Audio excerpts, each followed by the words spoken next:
Donc, on est rendu dans les sections où on parle des preuves bibliques pour une création surnaturelle de Dieu. C'est certain que dans le monde qui nous entoure, et dans le monde académique, on a mis un grand X sur le surnaturel. On veut que tout soit expliqué par des lois naturelles, par des phénomènes naturels. Puis donc, quand on mentionne des fois à quelqu'un qu'on croit en Dieu, puis on croit que Dieu est à l'origine de toutes choses, des fois, on va voir la réaction chez la personne. Parce que dans le monde académique, on présente ça comme une unanimité sur la planète Terre parmi les académiciens que finalement, c'est seulement le naturel qui est derrière toute chose. Donc, on a regardé des preuves bibliques concernant ce que les Écritures disent sur la question des origines. Premièrement, le processus de la création. On va juste se rappeler ça rapidement, mais d'après les Écritures, c'est Dieu qui est derrière le processus. C'est lui qui est intervenu. C'est par sa parole puissante. Ensuite, on voit que la Bible enseigne l'immuabilité des espèces.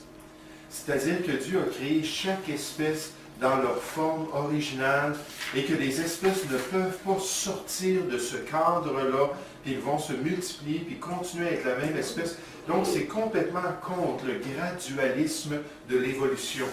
Cette idée-là que toutes les espèces qu'on voit aujourd'hui sont venues des premières espèces très primitives, puis ensuite ils se sont développés, ils ont formé l'arbre des espèces, puis toute la spécification des espèces qu'on voit aujourd'hui. Mais la Bible nous dit que ce n'est pas du tout comme cela que Dieu a fait les choses. Ensuite, on voit la cause de la mortalité. La mortalité a été causée par le péché de l'homme. C'est-à-dire que l'homme a paru dans l'univers avant le péché. Là, il faut comprendre les effets qui sont décrits dans la parole de Dieu, malgré qu'il y a un autre personnage qui a péché avant l'homme. Puis ce personnage-là, la Bible l'appelle Lucifer, le chérubin protecteur, qui est devenu le diable, l'ennemi, l'adversaire de Dieu. Et lui, ensuite, il a excité l'homme à la rébellion contre le commandement de Dieu, mais c'est le péché de l'homme. Lui qui était le gérant de la création de Dieu, c'est son péché qui a amené la malédiction et l'esclavage dans la nature qui nous entoure. On a le témoignage de la mortalité partout autour de nous, sur la planète Terre. Ensuite, on a parlé du déluge universel. Et d'après les Écritures, c'est vraiment un déluge qui a affecté la planète entière. Et ce sont seulement les animaux qui étaient avec Adam, avec Noé et sa famille dans l'arche, qui ont survécu, à part les animaux qui n'avaient pas nécessairement le souffle de vie. Tous les êtres humains, à part ces 8 personnes, ont péri toute cette génération. Tout à l'heure, on va écouter un petit clip sur la question des preuves pour le déluge universel. Ça dure 1 minute, donc c'est pas tellement long, mais ça fait juste un résumé de certaines preuves qui sont indéniables, qui nous montrent qu'il y a eu un déluge universel. Ensuite, on a regardé les jours de la création. Si on est sincère envers le langage des Écritures, si on veut vraiment se soumettre à la parole de Dieu, on est obligé d'arriver à la conclusion que Dieu a créé toutes choses en 6 jours de 24 heures. Des jours qui, lorsque le mot est associé avec des nombres, lorsque le mot est associé avec un jour, un soir, et ainsi de suite, ces jours-là, c'est bien clair que ça représente des jours normaux. Puis Dieu le dit bien clair. Alors, on est arrivé à la page 3, à l'origine de la vie. Pour l'évolution, l'origine de toute vie est un accident de parcours. L'origine de toute vie à la page 3 est un accident de parcours. Un événement aléatoire qui est lié entièrement au hasard, qui a permis à de l'énergie de se mélanger avec certains processus chimiques, inorganiques, puis qui a permis à la vie de paraître, puis ensuite de commencer à se multiplier, puis commencer à se développer dans toutes les espèces de vie qu'on voit autour de nous, seulement par des processus naturels. Pas tout à l'heure, mais bientôt, nous allons regarder cette question-là de l'apparition de la vie. Est-ce que c'est possible, par des processus naturels, que la vie est apparue spontanément et sans une intervention intelligente? C'est totalement farfelu. Vous savez, ça fait près de 50 ans que les scientifiques dans leur laboratoire font toutes sortes de tests pour essayer de produire la vie.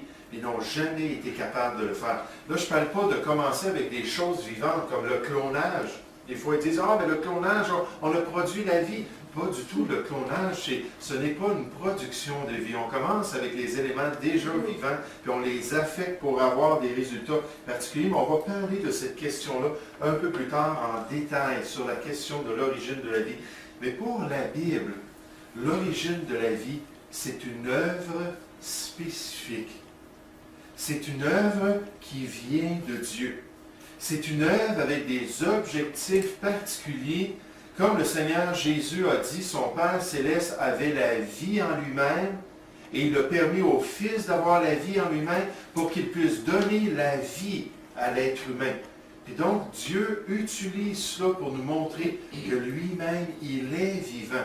C'est pour ça que nous sommes vivants. C'est pour ça que nous existons. Nécessairement, vous pourrez consulter ces passages-là. On ne s'arrêtera pas en grand détail sur cela, mais on veut souligner que la Bible nous dit que l'Éternel a tout fait pour un but. Proverbe 16, au verset 4. Puis là, le rédacteur, il rajoute même le méchant pour le jour du malheur. Donc, Dieu a même déterminé le sort du méchant. Puis il y avait même un objectif pour le méchant. Mais Dieu fait toutes choses pour un but. Il y a toujours des objectifs. C'est un Dieu d'ordre, c'est un Dieu de structure, puis il a des objectifs derrière toutes choses. Il nous dit une des raisons pourquoi il a créé toutes choses. Il a créé toutes choses par lui, Jésus-Christ, et pour lui, pour Jésus-Christ. La Bible nous enseigne qu'on est là, puis qu'on existe, puis qu'on a la vie pour Jésus-Christ. Pour qu'il soit glorifié par notre vie. Pour qu'on puisse vivre en relation avec lui, pour qu'on puisse marcher avec lui. Puis un jour, le Seigneur va juger les vivants et les morts, puis il va rendre compte avec ce qu'ils ont fait de leur vie, parce qu'ils ont été créés pour lui. Mais Dieu a fait cela pour des raisons très particulières. L'origine de la vie. Dans les notes, on peut en prendre quelques exemplaires, mais les scientifiques qui veulent seulement le modèle évolutif des origines de la vie croient que l'équation pour le commencement de la vie est ainsi conçue. De l'énergie, de la matière et du temps, beaucoup de temps, et on a la vie. En fait, la théorie de l'évolution nous dit qu'après que la Terre ait commencé à se refroidir, après qu'elle ait évolué dans le globe qu'on connaît, puis elle a commencé à se refroidir, pendant des millions d'années, il a plu sur les roches de la Terre. Puis ça a produit les premiers océans. Puis ça a amené tous les minéraux de la Terre dans ces océans-là. Là, c'était une grande soupe remplie de produits chimiques. Puis à un moment donné, soit l'éclair, une énergie quelconque est venue frapper ces éléments-là pour produire les premières acides aminés. Ces acides aminés-là sont joints pour former les premières protéines. Ces premières protéines-là se sont jointes pour former les premières cellules. Ces cellules-là se sont développées pour produire les premiers organismes unicellulaires, puis ainsi de suite, c'est parti de là. C'est ça l'idée. De l'énergie, la matière, le temps, et on a de la vie. Tout ce qui est nécessaire pour que la vie débute d'après eux, et l'énergie, soit la lumière, la chaleur, l'éclair, et ainsi de suite, et la matière, une sélection aléatoire de produits chimiques, agissant ensemble assez longtemps. Oui, ça prendrait tellement longtemps que ça ne se produirait même pas, mais on va voir ça. Assez longtemps pour que l'impossible devienne possible.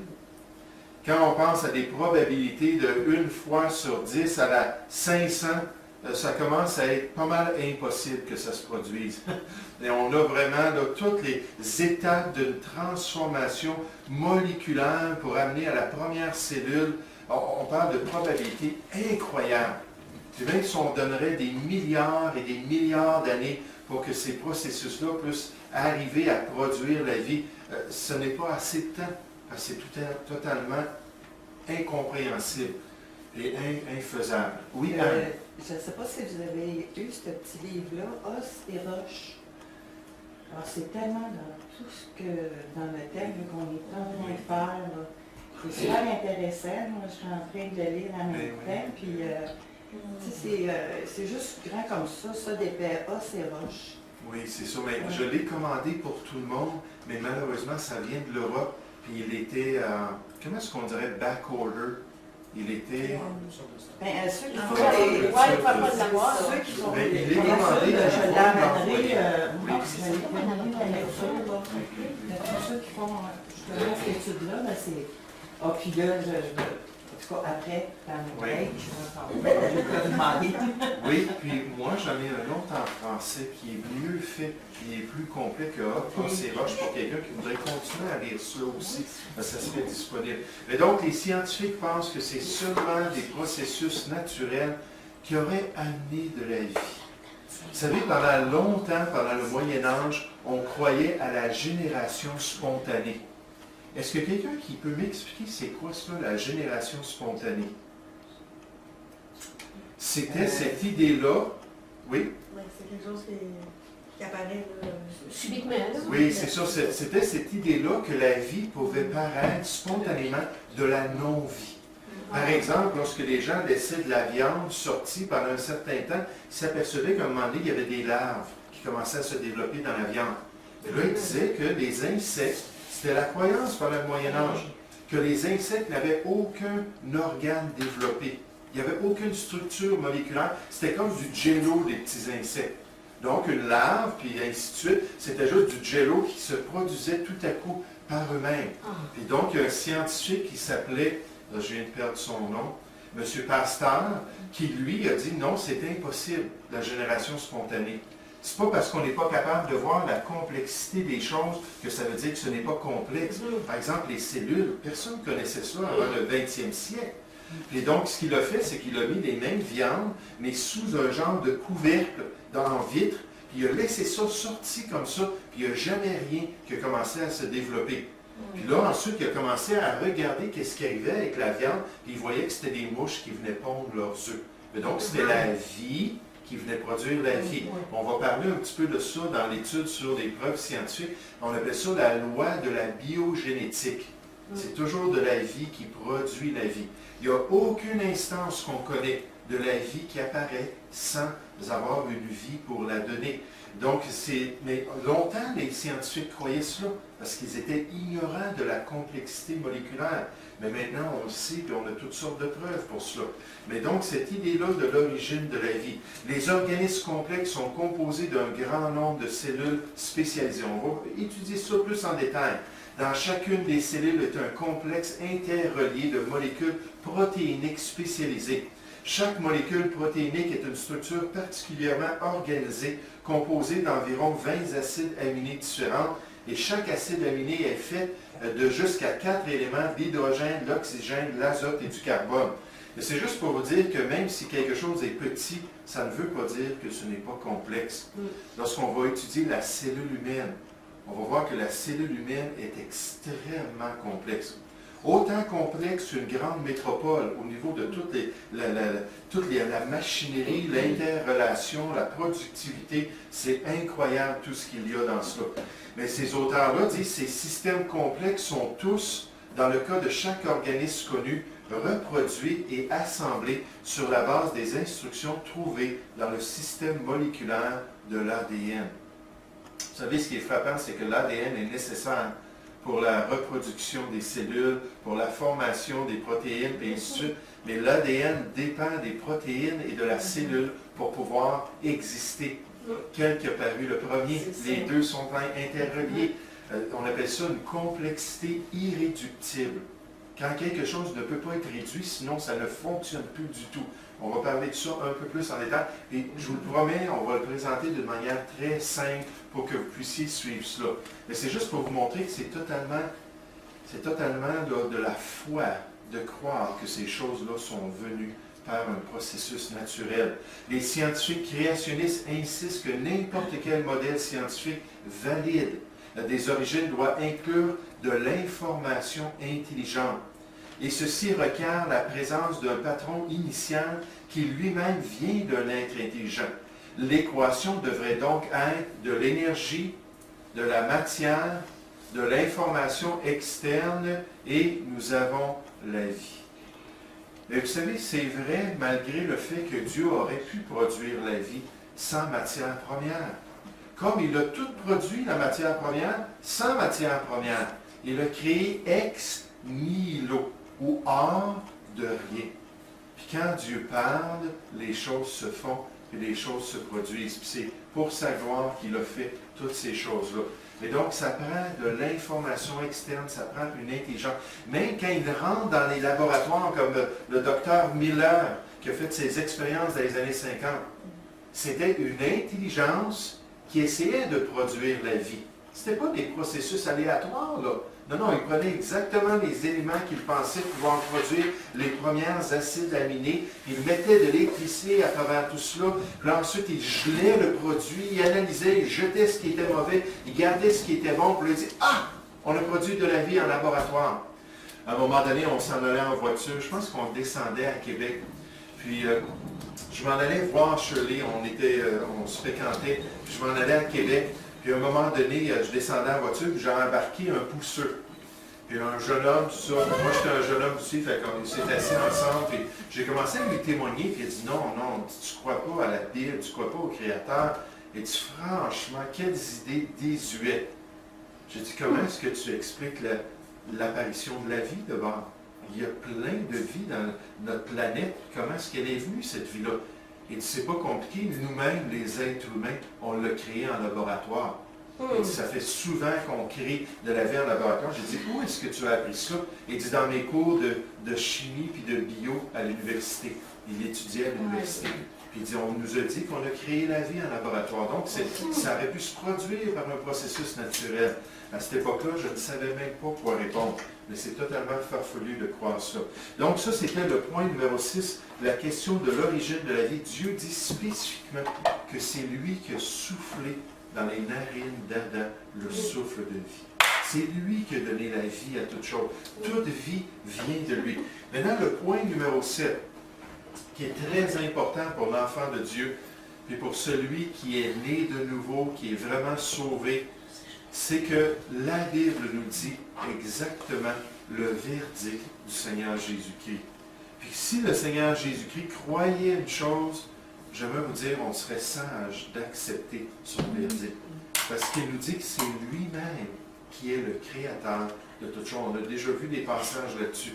Puis notre Sauveur sait exactement qu'est-ce qui s'est produit au commencement.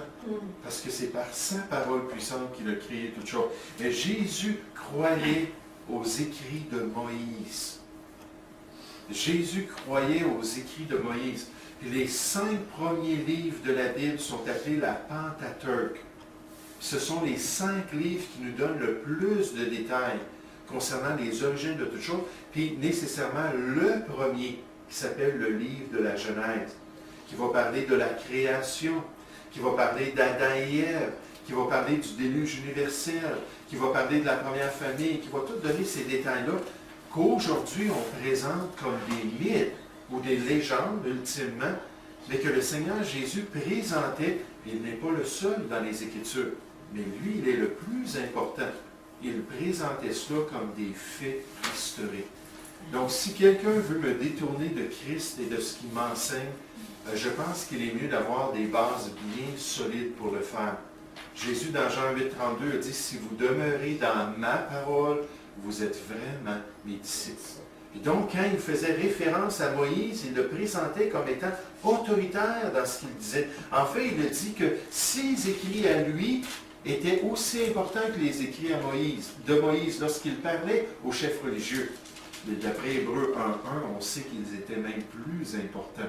Mais il essayait de leur montrer comment est-ce que Moïse avait même parlé de lui. Puis s'il croyait aux écrits de Moïse, il devait croire aussi dans ses enseignements. Donc le Seigneur Jésus nous dit que Moïse n'avait pas tort, bien d'au-delà de cela. Ensuite, Jésus confirme l'existence d'Abel. Abel qui faisait partie de la première famille. Dans ce texte-là, je n'ai pas beaucoup modifié certaines choses, mais dans le fond, le Seigneur Jésus, dans Matthieu chapitre 19, versets 1 à 7, parle même d'Adam et Ève. Donc la première famille, les premiers parents, les premiers enfants, puis ainsi de suite. Donc pour lui, ce n'était pas un mythe, c'était la réalité. Jésus confirme même l'historicité du déluge, ainsi que le font les autres rédacteurs de la parole de Dieu. Mais il parle du déluge comme un fait historique, une réalité. Puis en fait, il compare les derniers temps avec la génération de Noé. Des gens qui vont marier leurs enfants, des gens qui vont s'occuper de leurs affaires sur cette terre, étant totalement insoucieux, jusqu'au jugement de Dieu qui va déferler sur le monde, encore une fois comme un voleur dans la nuit, subitement. Puis là, les gens vont être détruits. Quand ils vont dire paix et sûreté sur la terre, puis ils vont penser que l'homme va leur donner la sécurité, c'est là qu'ils vont être vraiment damnés, puis qu'ils vont avoir le jugement de Dieu qui va s'abattre sur eux. Mais Jésus parle de cela comme une réalité historique. Si on ne peut pas croire au déluge, on ne peut pas croire aux événements des derniers temps, parce qu'ils sont liés ensemble dans la parole de Dieu. On ne peut pas croire au retour du Seigneur Jésus, puis à la dernière génération qui va être ici sur cette terre. Ils sont liés ensemble. Ensuite, Jésus décrit le commencement dans Marc chapitre 10. Donc, il était là, il était au courant. Et Jésus est lui-même, d'après les Écritures, il est lui-même le Créateur. C'est lui qui a fait toutes choses. Puis s'il y a quelqu'un qu'on devrait croire, c'est bien lui. Donc, avec ça, nous terminons la leçon 3 sur les preuves bibliques. Et nécessairement, si on accepte juste ces 7 preuves-là, ça devrait être assez pour nous d'être affermis dans notre foi chrétienne et de savoir dans Hébreux 11.3 qu'effectivement, c'est par la foi que nous croyons que toute chose est venue à l'existence par la parole de Dieu. Et la foi vient de ce que Dieu nous dit, et Dieu le dit sans équivoque. C'est lui qui a fait toutes choses. Tout à l'heure, on va étudier encore la prophétie dans le livre de l'Apocalypse. On va se concentrer sur les chapitres 4 et 5 ce soir. Dieu voulant, on va passer à travers ces 2 chapitres-là avant de rentrer dans les détails de la tribulation. Mais ce qui est frappant dans les chapitres 4 et 5 du livre de l'Apocalypse, c'est qu'on nous dit que Dieu a créé toutes choses, puis que toute sa création devrait le louer et lui rendre gloire. Même dans un passage prophétique, Dieu souligne encore ce fait-là, que oui, c'est lui qui a fait toutes choses. Là, on est dans la gloire au ciel, loin de l'incrédulité et des moqueurs. Puis dans la gloire au ciel, les êtres vivants, puis les 24 vieillards qu'on va voir, puis les anges disent, oui, c'est toi qui as fait toutes choses. C'est par ta volonté qu'elles sont venues à l'existence. Et c'est pour ta gloire que tu les as créées. Là-bas, il n'y en a pas de scepticisme au ciel. Il n'y en a pas d'incrédulité. En tant que chrétien, on devrait faire attention aux influences qui nous affectent dans notre vie. Se souvenir encore une fois qu'on doit tout trier les informations d'après notre foi, d'après nos croyances, pour s'assurer de les mettre à la bonne place et de glorifier le Seigneur. Donc, ce soir, j'aimerais qu'on puisse se tourner vers la leçon 4. Mais la leçon 4, c'est qu'est-ce que la science révèle sur la question des origines. Et après cette leçon-là, on va embarquer dans des détails plus en profondeur, comme par exemple, je vous ai dit, l'origine de la vie. On va regarder cette question-là plus en profondeur. Mais dans cette leçon, on va juste regarder ce que les faits scientifiques, en général, ont à contribuer sur la question des origines. Parce que malgré le fait que la science est limitée, elle ne peut pas prouver le passé. Elle peut toutefois nous donner certaines informations qui nous éclairent sur le passé. C'est pour ça que la Bible nous dit que l'étendue manifeste l'œuvre de ses mains. Hein, lorsqu'on regarde la création autour de nous, on peut voir plein de phénomènes, on peut voir plein de réalités scientifiques qui pointent encore vers le Créateur. Pensez aux abeilles. Je ne sais pas si vous avez déjà entendu des détails de comment est-ce que les abeilles fonctionnent dans une ruche, mais c'est vraiment étonnant de voir qu'il y a des abeilles qui sont comme des scouts, comme des dépisteuses, là, qui doivent s'en aller pour essayer de trouver les meilleures fleurs. Lorsqu'elles trouvent les fleurs, elles reviennent à la ruche et elles commencent à danser, à faire des huîtres, à faire des cercles devant les autres abeilles. Puis là, ça leur communique l'emplacement. Et là, les abeilles partent, ils s'en vont à ces fleurs-là, puis ils reviennent avec le nectar, puis ils reviennent avec le pollen, puis ainsi de suite. Mais toutes sortes de détails lorsqu'on regarde ça, puis de voir des gens qui étudient, des biologistes qui étudient ces merveilles-là, puis des géologues, puis ainsi de suite, puis qui restent des athées, ou qui restent au moins, on pourrait dire, des incrédules envers les vérités de la parole de Dieu. Et ça, c'est vraiment des gens se vantant d'être sages, ils sont devenus fous, Romains 1, 28, complètement aveuglés par leur incrédulité. Mais la Bible nous dit que ce qu'on peut connaître de Dieu est manifeste heureux lorsqu'on est prêt à s'ouvrir les yeux, lorsqu'on est prêt à contempler les merveilles de sa création et la gloire de l'œuvre de Dieu. Donc j'aimerais qu'on puisse regarder cela ce soir, puis qu'on puisse considérer les lois scientifiques. Les lois scientifiques. Maintenant, qu'est-ce que ça veut dire qu'une loi scientifique? Une loi scientifique, c'est le phénomène qui a été le plus examiné, le plus testé en laboratoire, puis là, on n'a plus aucun doute concernant la validité du phénomène comme tel. Puis dans le fond, lorsqu'on regarde la nature, puis qu'on arrive avec des processus à arriver à une conclusion comme des lois de la physique, qu'il y a la loi de la gravité. On n'a pas besoin de se casser la tête, on prend une pomme, puis on la lâche, puis elle tombe à terre. Puis on peut le faire 2 millions de fois, ça va toujours être la même chose. C'est une loi, ça, en physique.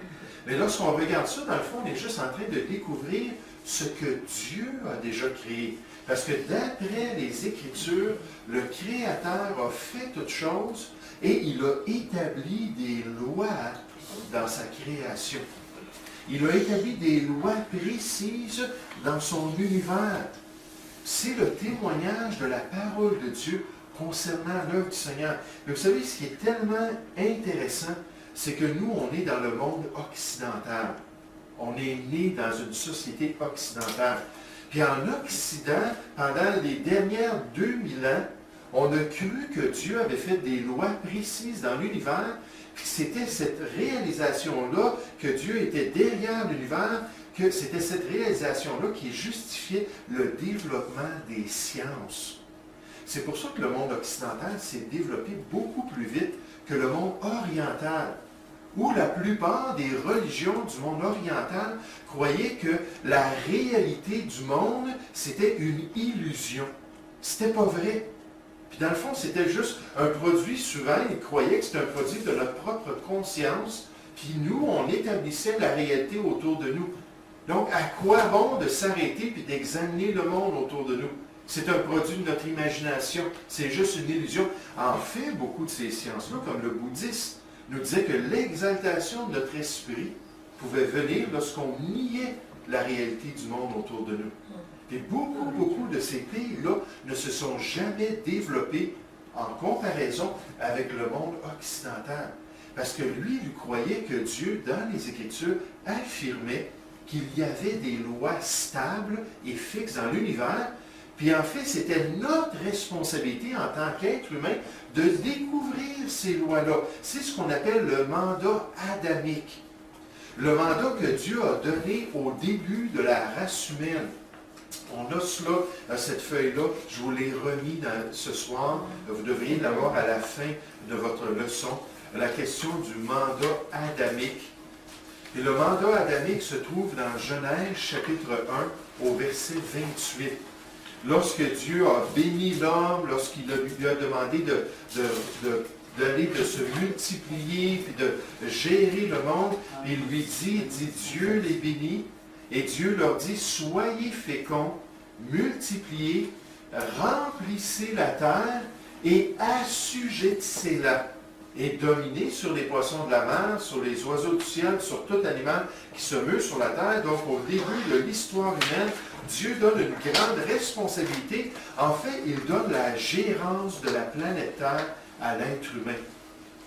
Puis dans cette idée-là d'assujettir la terre, ça ne veut pas dire de détruire la terre, de maltraiter, d'abuser de la terre. L'idée du mot kabash en hébreu, ça veut dire contrôler, gérer ou dominer. Puis l'idée n'est pas du tout péjorative. Tout de suite, Dieu dit après, dominer sur les poissons de la mer, sur les oiseaux du ciel, sur tout animal qui se meut sur la terre. Juste en passant, c'est seulement après le déluge que les animaux ont commencé à craindre l'homme. Mais l'homme avait la responsabilité de bien gérer la terre et la nature autour de lui. C'était sa responsabilité comme gestionnaire du monde, c'était le mandat adamique. Et malheureusement, on le voit bien, l'homme avec sa cupidité, puis l'homme avec son avarisme, son idolâtrie, a fait bien souvent le contraire. En fait, moi, je crois dans Apocalypse chapitre 11 au verset 18, lorsque ça nous parle, lorsque le temps de Dieu va être venu de juger les gens, il dit qu'il va juger, il va détruire ceux qui détruisent la terre. Dans le contexte, il parle de ces jugements sur la race humaine inconvertie. Ceux qui ne suivent pas le Seigneur, ceux qui ne connaissent pas le seul Dieu, ceux qui n'ont aucun égard pour les choses de la terre. Certains interprètent ce passage-là pour dire que Apocalypse chapitre 11, verset 18, nous parle de l'apostasie qu'il répand sur la terre, ou la manière qu'il traite les êtres humains, comme lorsqu'on parle du monde, car Dieu a tant aimé le monde. Ils disent ici, le mot terre, ça veut dire le monde, l'être humain, puis qui ont détruit l'être humain. Le mot ici, ce n'est pas le mot cosmos qui se trouve dans Jean 3,16 qui traduit monde. C'est le mot gay. Le mot gay, ça veut dire la terre, le sol, la planète. Ça peut parler d'une région particulière, mais c'est plus lié avec le matériel. Puis la Bible nous dit que quand Dieu va venir juger les gens sur cette terre, il va juger ceux qui ont mal utilisé la terre, qui ont pollué la terre, qui ont détruit la planète Terre. Parce que l'être humain devait découvrir les lois de la planète, l'être humain devait analyser comment est-ce que la planète fonctionne pour être capable de bien la gérer et de bien l'utiliser. Il ne faut pas tomber dans l'autre extrême. La terre et ses habitants, les animaux, et ainsi de suite, Dieu les a remis à l'homme aussi pour servir l'homme, pour pouvoir faire partie de sa nourriture. Après le déluge, il a donné la viande comme nourriture à l'homme, les animaux domestiques, et ainsi de suite, ça faisait partie du plan de Dieu. Ce n'était pas contre le plan de Dieu, mais de le faire de la bonne manière. Hein, ça nous dit que le juste traite bien son bétail, mais que les entrailles du méchant sont cruelles envers son bétail.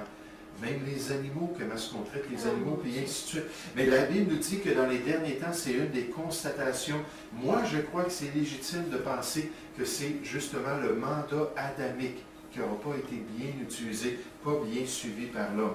Et donc, Dieu nous dit qu'il a instauré des lois précises. Où est-ce qu'on voit ça? Prenez vos Bibles. Genèse chapitre 8. Après le déluge, dans les instructions de Dieu envers la famille de Noé. Je vais vous demander de vous dépêcher un petit peu, parce que malgré le fait que je veux qu'on puisse voir cela dans les Écritures, je ne veux pas qu'on tarde trop sur ces passages-là. Mais tout de suite après que Noé et sa famille sont sortis de l'arche, on nous dit au verset 20, on peut commencer avec le verset 20 de Genèse chapitre 8, verset 20, Noé bâtit un autel à l'Éternel.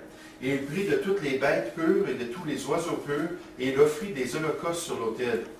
L'Éternel sentit une odeur agréable, et l'Éternel dit en son cœur, « Je ne maudirai plus la terre à cause de l'homme, parce que les pensées du cœur de l'homme sont mauvaises dès sa jeunesse, et je ne frapperai plus tout ce qui est vivant comme je l'ai fait, tant que la terre subsistera. » Là, Dieu nous présente des lois fixes dans la nature. Tant que la terre subsistera, les semailles et la moisson, le froid et la chaleur, l'été et l'hiver, le jour et la nuit ne cesseront point. Là, c'est après le déluge, donc les saisons allaient commencer à se développer sur la terre tout de suite après le déluge. Avant ça, il y avait un climat universel. Regardez, Proverbe chapitre 8. Il y a plusieurs passages, je vous en donne juste quelques-uns. Proverbe chapitre 8, au verset 27.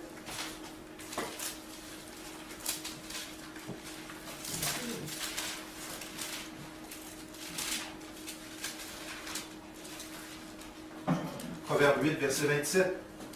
Lorsqu'il disposa les cieux, j'étais là. Lorsqu'il traça un cercle à la surface de l'abîme. Lorsqu'il fixa les nuages en haut, et que les sources de l'abîme jaillirent avec force. Lorsqu'il donna une limite à la mer, pour que les eaux n'en franchissent pas les bords. Lorsqu'il posa les fondements de la terre, j'étais avec lui. Donc Dieu nous dit qu'effectivement, il y a des lois, il y a des choses qui sont inviolables, qui demeurent ainsi. Jérémie chapitre 31. Jérémie chapitre 31.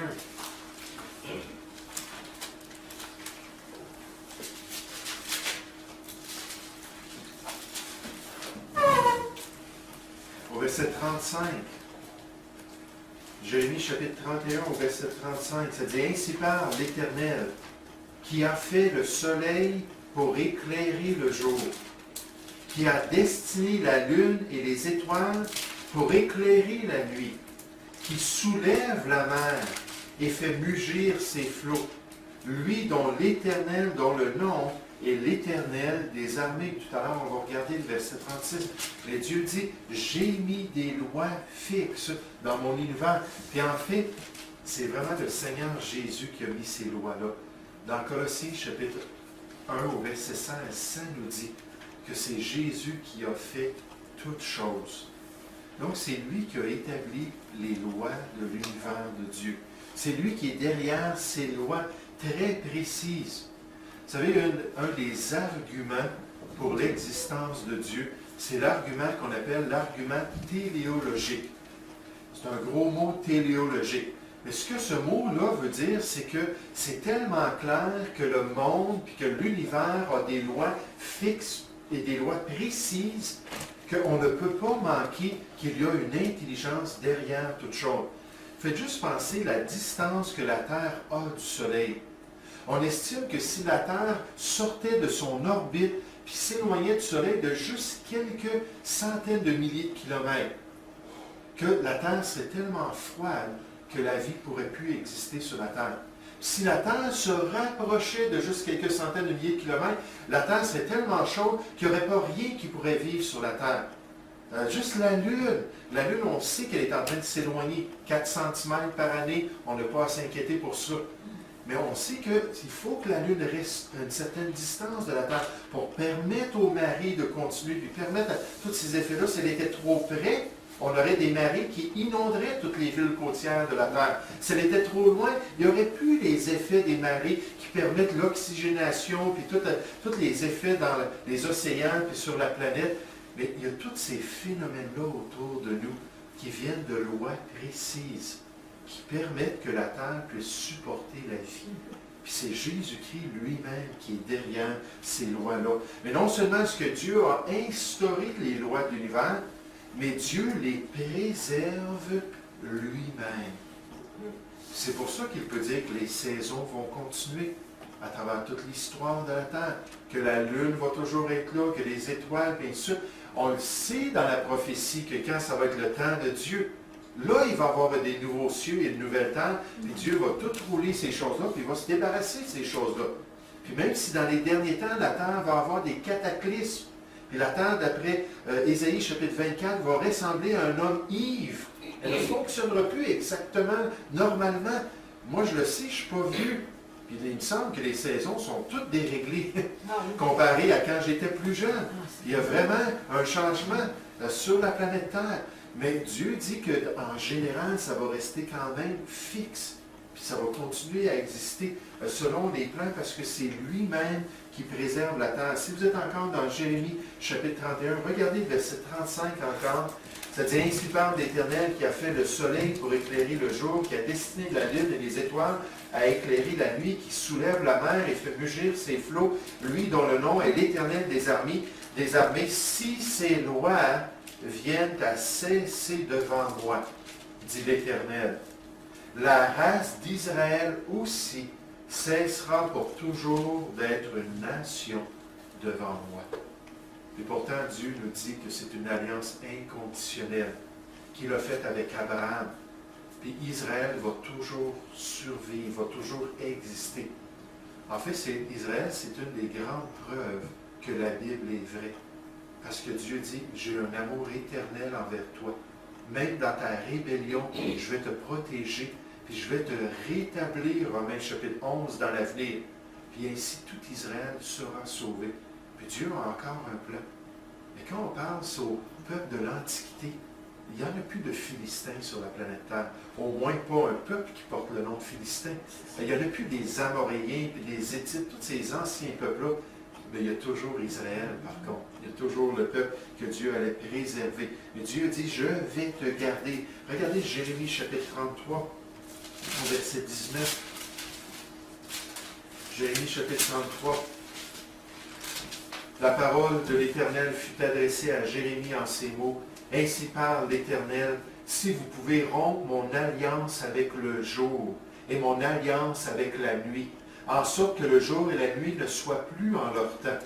Alors aussi mon alliance sera rompue avec David, mon serviteur, en sorte qu'il n'aura point de fils régnant sur son trône, et mon alliance avec les Lévites, les sacrificateurs qui font mon service. Puis Dieu nous dit qu'il protège les lois de son univers. Puis en fait, d'après les Écritures, Psaume 148 au verset 6, vous pourrez le vérifier, ça dit la même chose concernant les lois de la création, mais d'après les Écritures, c'est encore le Seigneur Jésus qui est derrière ce processus-là. Parce que c'est lui qui soutient toutes choses par sa parole puissante. Cette même parole-là qui a créé tout l'univers. Donc la question des lois scientifiques, c'est le thème de cette leçon. J'aimerais qu'on puisse regarder des lois ensemble qui sont bien établies, irréfutables, que les inconvertis reconnaissent comme des phénomènes établis dans l'univers autour de nous. Ces lois-là pointent vers Dieu. Juste avant de regarder différents exemples, j'aimerais qu'on s'arrête sur ce que les scientifiques ont à dire sur les lois. Ici, c'est une encyclopédie, mais en parlant des lois, juste pour qu'on comprenne que c'est du sérieux. On peut argumenter des théories, mais quand on parle d'une loi, c'est quelque chose qui est vraiment bien établi. Les lois de la science sont des lois scientifiques ou physiques bien établies, qui sont considérées des faits universels. Excusez-moi, j'ai fait une erreur. Universelle, il ne devrait pas avoir deux LE. Et invariable du monde physique. Une loi diffère d'une hypothèse, d'une théorie, d'un postulat, d'un principe, etc., puisqu'elle est une déclaration analytique accompagnée d'une constante déterminée empiriquement. On peut sortir des valeurs constantes qu'on étudie, qu'on utilise après ça dans des calculs mathématiques et des calculs de probabilité, et ainsi de suite. Et donc, ces constantes-là sont là parce que les lois sont fixes et les lois ne changent pas. Vous vous souvenez de la méthode scientifique, toutes les étapes qui nous amènent à des hypothèses, ensuite qui nous amènent à des théories, puis ultimement qui nous amènent aux lois. Puis la loi, c'est vraiment la partie la plus élevée du processus. Ça, on avait déjà eu ce graphique-là dans le passé. Ne le cherchez pas dans cette partie-là. Mais donc, vraiment, la loi, c'est très important. L'importance des lois. Une approche plus scientifique est de produire des prédictions à partir des deux modèles, soit l'évolution de la création. Ensuite, de tester leur capacité relative de s'accorder avec le domaine des lois de base de la nature. Ah, ce qu'on est en train de voir, c'est que malgré le fait que le processus scientifique ne peut pas prouver le passé, on peut regarder les lois de la nature pour nous aider à déterminer est-ce que c'est plus crédible qu'il y a eu une création ou est-ce que c'est plus crédible qu'il y a eu de l'évolution. C'est ce qu'on va regarder dans les différents exemples. Quel modèle est le plus en accord avec les lois scientifiques? Donc, j'aimerais commencer avec un exemple. J'aimerais vous présenter les lois de la thermodynamique. Quand on arrive à un terme comme ça qu'on ne connaît pas, des fois on peut se sentir mal à l'aise, intimidé. Mais le mot thermodynamique, c'est pas compliqué. Ça parle des processus d'échange de chaleur ou d'énergie. Thermo, c'est-à-dire de la chaleur, dynamique, c'est-à-dire le changement. Donc, des processus d'échange de chaleur ou d'énergie dans les phénomènes organiques, inorganiques ou dans un système quelconque. Puis il y a deux, pardon? Chaleur, quoi? De l'énergie ou de la chaleur. Le transfert, puis quand on va regarder les deux lois, vous allez mieux comprendre qu'est-ce que ces lois-là veulent dire. Et il y a deux lois de la thermodynamique. La première loi de la thermodynamique nous dit que rien ne se crée et rien ne se perd. Puis cette loi-là, qui est une constante dans l'univers autour de nous, nous dit que l'énergie demeure dans une quantité constante.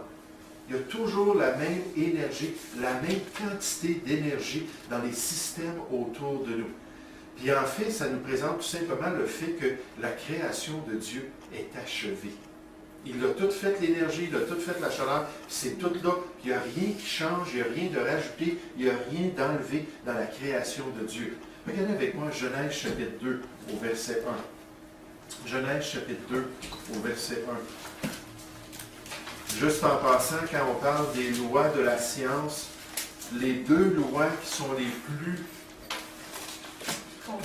plus reconnues ou les plus acceptées, malgré que toutes les lois sont acceptées, mais les plus fondamentales dans la pensée du scientifique, c'est la première loi et la deuxième loi de la thermodynamique. Il n'y a rien de plus prouvé que cela dans toutes les lois de l'univers. C'est vraiment les choses les plus reconnues dans le monde. Et dans Genèse chapitre 2, incontestable, exactement. Dans Genèse chapitre 2 au verset 1, après avoir parlé de la création au chapitre 1, Dieu fait un résumé au chapitre 2, puis il dit « Ainsi furent achevés les cieux et la terre et toute leur armée. » Et c'est pour ça que lorsque Dieu parle des lois qu'il a établies dans sa création, il parle toujours au passé. Les lois qu'il a déjà établies, les lois qu'il a déjà mises dans sa création, parce qu'il les a mis au commencement. Puis la création a été achevée par le Seigneur. Un autre exemple de cela, Hébreux chapitre 4 dans le Nouveau Testament, rapidement. Hébreux chapitre 4 dans le Nouveau Testament.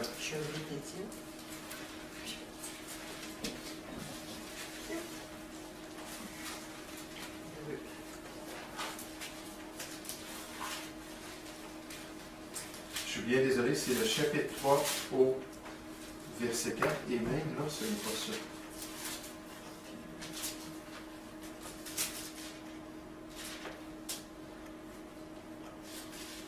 Là, en rapport à la loi, Oui. Tu avais parlé quelque part au 7e jour. ici, Mais je me suis trompé de la... Oui, d'accord. Donc, ça inclut cela. Il a terminé sa création. Nécessairement, on voit cela aussi dans Genèse, dans le livre d'Exode. Mais ce n'était pas la référence. Je me suis trompé de référence. Mais je vous la donnerai la semaine prochaine, Dieu voulant. Mais donc, de toute manière, le témoignage des Écritures est en accord avec la première loi de la thermodynamique. La quantité d'énergie est là et elle est fixe. Ça, c'est la première loi. Maintenant, la deuxième loi, ou la seconde loi de la thermodynamique, c'est là que ça commence à devenir un peu plus corsé pour les évolutionnistes. Alors qu'ils pensent à l'évolution, alors qu'ils pensent au progrès des organismes, alors qu'ils pensent au progrès, parce qu'il y a toutes sortes d'évolutions, il y a nécessairement l'évolution biologique, il y a l'évolution cosmique, tous les domaines où on voit une progression dans l'évolution de toutes choses. Mais la deuxième loi de la thermodynamique nous dit que toute l'énergie s'épuise et devient inutilisable. La même quantité d'énergie. Et l'énergie perd sa capacité d'être utilisable. Elle devient progressivement inutile. Pense à ça, Stéphane. Cette semaine, es-tu allé mettre de l'essence dans ta voiture? OK, pense à l'essence que tu as mis dans ta voiture. L'essence dans ta voiture, c'est ce qu'on appelle de l'énergie potentielle. Cette énergie-là, lorsqu'elle est rentrée dans le moteur avec la compression et l'électricité qui est venue des bougies, là, elle est devenue de la chaleur. Elle a fait un feu. Cette chaleur-là a produit ce qu'on appelle de l'énergie motrice. Puis a permis aux pistons de bouger, puis ensuite aux roues, la transmission de l'énergie, et ainsi de suite. Mais Stéphane, dis-moi, après que ton réservoir d'essence a été vidé du pétrole, où se trouve maintenant cette énergie-là? Oui, elle se trouve dans différents gaz qui ont été produits. Elle se trouve aussi dans la motion que le véhicule a produit. Mais est-ce que maintenant, Stéphane, tu peux prendre l'énergie dans l'air puis essayer de la réutiliser encore pour pouvoir faire avancer ta voiture? Non. Elle a perdu son utilité. Cette deuxième loi de la thermodynamique nous dit qu'il y a une perte d'énergie dans le monde autour de nous. L'énergie est toujours là, mais elle change de forme, et elle devient inutilisable. C'est ce qu'on appelle le principe de l'entropie. Le principe de l'entropie, c'est une poussée vers du désordre, vers un changement qui est néfaste. Et l'univers autour de nous est en train de s'user, puis progressivement, l'univers est en train de mourir. devenir inutilisable. Puis on parle d'un moment où la chaleur et l'énergie vont atteindre un niveau où ça va être nul. Puis il n'y aura plus rien d'utilisable dans tout l'univers. Maintenant, on parle de millions et de milliards d'années dans le futur que ça se produirait. Pensez au Soleil. Le Soleil est en train de se consumer. Depuis des millénaires, il est en train de se consumer. Ultimement, un jour, le Soleil va mourir. Il n'y aura plus la capacité énergétique de continuer à brûler. Puis là, il y a différents phénomènes qui se produisent lorsqu'une étoile meurt. Mais tout autour de nous nous montre que les choses ne vont pas en s'améliorant, elles s'en vont en se désagrégeant. Comme un horloger qui prend une horloge, puis là, il est en train de la remonter, puis tout lui donner l'énergie potentielle, puis là, il la part.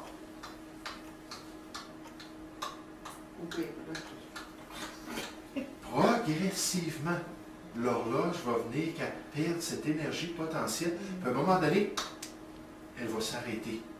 Puis l'univers autour de nous, dans tous les phénomènes, que ce soit organique, ben oui, que ce soit physique, partout autour de nous, on voit ce même phénomène-là. Les étoiles explosent, puis les animaux meurent, puis tout est en train de se désagréger autour de l'être humain. C'est exactement ce qui est prédit par la malédiction de Genèse chapitre 3.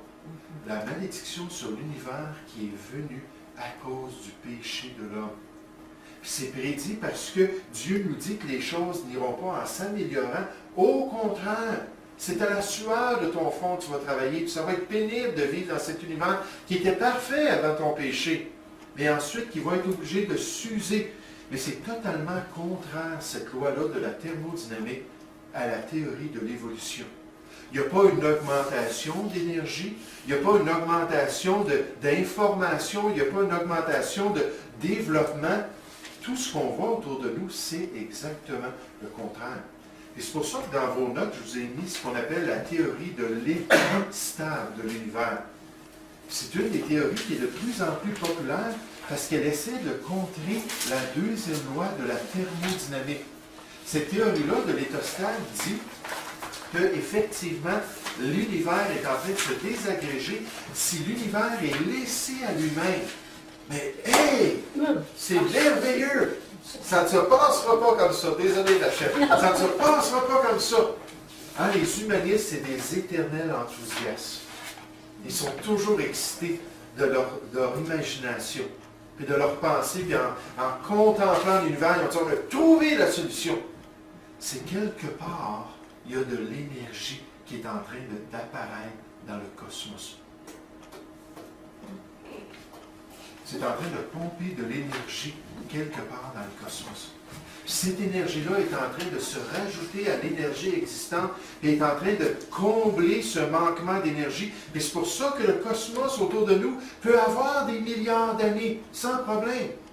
Vous savez, on va parler de phénomènes qui nous montrent que le monde autour de nous ne peut pas être vieux de milliards d'années.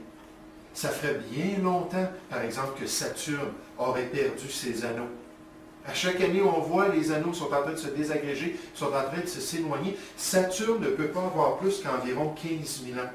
Si les anneaux étaient là au début, puis s'ils étaient plus proches de la planète et plus compacts, avec le taux de désagrégement, on sait que Saturne ne peut pas avoir des millions d'années, il n'y aurait plus d'anneaux. Puis il y a plein de phénomènes autour de nous. Mais là, on a trouvé la solution, la théorie de l'état stable. Puis il y a quelque chose qui est en train de pondre hors de rien, de l'énergie.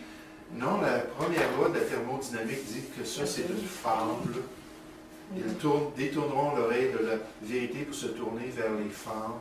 Parce qu'il n'y a aucune preuve, il n'y a rien qui nous montre qu'un ajout d'énergie, un ajout de produits quelconque dans l'univers pour permettre que ça existe encore aujourd'hui. Les scientifiques évolutionnistes nous ont affirmé que l'univers est soit apparu à partir de rien, puis là on dit, voyons, c'est farfelu.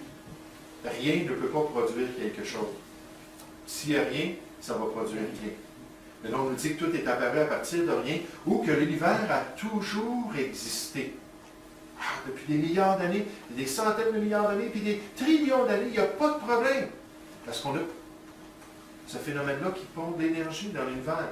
Une telle théorie est nommée la théorie de l'état stable, qui affirme que l'univers génère continuellement des atomes d'hydrogène à partir de rien. Pourquoi de l'hydrogène? Parce que l'hydrogène, c'est le premier des éléments, puis on pense que tous les autres éléments se sont développés, ont évolué de l'hydrogène. Quelque part, à partir de rien, du ex nihilo, il y a une création dans notre univers. Puis on ne donne pas la raison, on ne donne pas l'explication, on ne donne pas les preuves, mais on nous dit voici la réponse.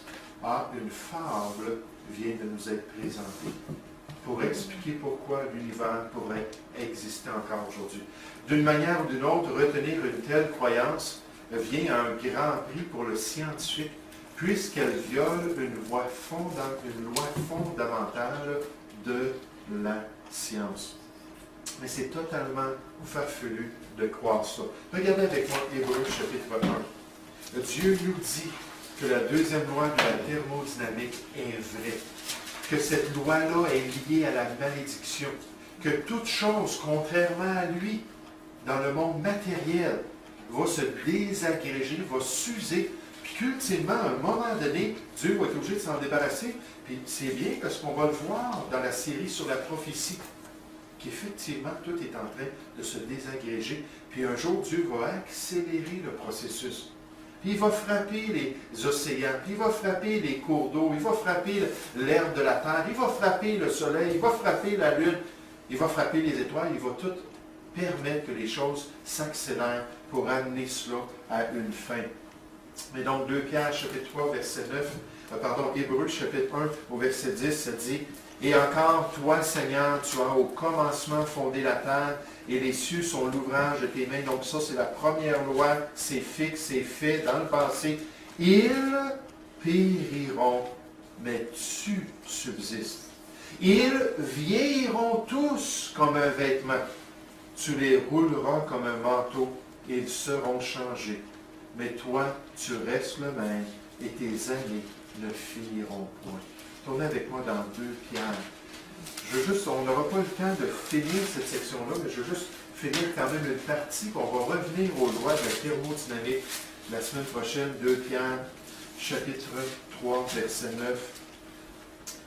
Le Seigneur ne tarde pas dans l'accomplissement de la promesse, comme quelques-uns le croient, mais il use de patience envers vous, ne voulant pas qu'aucun périsse, mais voulant que tous arrivent à la repentance. Il pourrait le faire beaucoup plus rapidement. Et peut-être qu'on ne serait même pas né, parce qu'il aurait pu le faire il y a 2000 ans s'il l'aurait désiré. Il le fait selon son plan. Le jour du Seigneur viendra comme un voleur. En ce jour, les cieux passeront avec fracas. Les éléments embrasés se dissoudront. Et la terre, avec les œuvres qu'elle renferme, sera consumée. Puisque tout cela est en voie de dissolution, combien votre conduite et votre piété devraient être saintes, parce que la terre, le monde, avec sa convoitise, passe. Puis ultimement, elle va passer complètement.